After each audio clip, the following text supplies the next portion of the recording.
When we last visited our old friend Fagin, business was going fairly well. His business has continued to grow, and with that comes some challenges. Fagin needs better reporting in the CRM. And while there are many things he could focus on, he wants to focus mostly on his win-loss ratio and his lost reasons. So let's look at how Fagin could get a high-level view to give him these insights. So Fagin's in the CRM, he's playing around, he looks at the pivot tables, and he thinks, I could do something with this. But thankfully, before Fagin got too far down this road, he talked to his local ODOO Wizard. Turns out there's an app in ODOO that provides all the information that he wanted, and more. Fagin had never messed around with dashboards before. He just didn't know what they were for. But let's not let that stop us, or Fagin.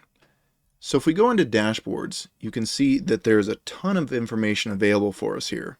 We can see our close rate, our average deal size, our revenue, our days to win, days to assign, and we have all these tables down here, including top loss reasons that we can look at. Not only that, but we can filter down on our sales team, or we can filter down on a specific salesperson to see how they're doing. And that's just the leads reporting.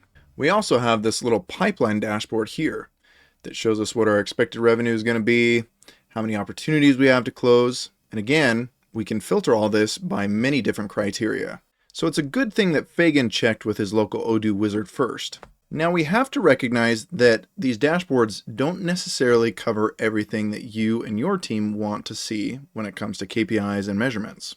Thankfully, you can edit these, or you can even create a brand new one on your own. But that's a topic for another video. If you want me to hurry up and make it, go ahead and drop that in the comments below. But for now, I hope you learned something, and thanks for tuning in.